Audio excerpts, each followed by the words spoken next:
Ok, je débarque sur l'instru en mode déterminé. Cet avenir incertain commence à me rendre taré. Avec ce monde qui part en couille, tous ces gens deviennent complètement teubés. Jour après jour, c'est toujours la même rengaine. Les bombes continuent d'exploser. La question que tout le monde se pose, c'est de savoir jusqu'où cette bande de psychopathes est prête à aller. De plus en plus, cette élite se gave, tandis que les enfants cherchent désespérément un havre de paix. Y a vraiment aucun sens à ce qui se passe. Personne ne réagit à leurs actes démoniaques. Leur seul projet d'avenir, c'est d'aller voir un peu plus loin dans l'espace. Y a pas d'autre planète à détruire.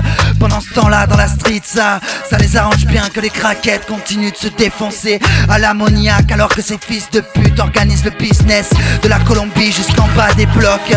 Après, c'est la jeunesse qui se tire dessus à coups de Kalachnikov. Qu'est-ce qu'il faudrait qu'ils fassent de plus pour que cela te choque? Petit à petit, les hommes se transforment en quelque chose qui n'a plus rien d'humain. Ce système propage la mort aux quatre coins de la planète de la manière la plus hardcore, pendant que la bourgeoisie continue de faire la fête.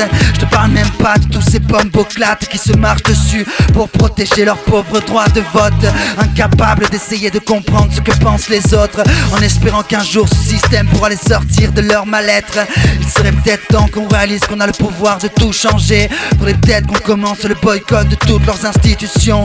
Tout le monde sait qu'il y a un problème, mais personne ne propose de solution. Y'en a pas un qui est prêt à abandonner son confort tant que la mer n'éclabousse pas jusque devant sa propre porte.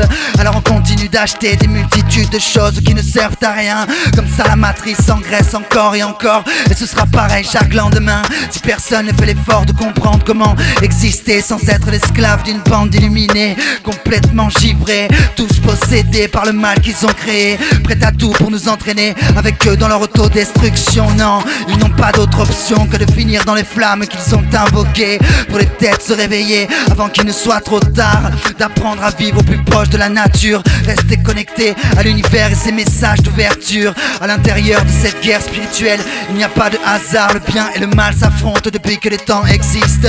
Il serait peut-être temps que tu t'impliques et que tu résistes, s'inspirer de la puissance des éléments, que tu réalises qu'il faut que tu choisisses ton camp, que chacune de nos pensées et nos actes ont une importance pour que la vie perdure jusque dans l'infinité de l'espace-temps. Bah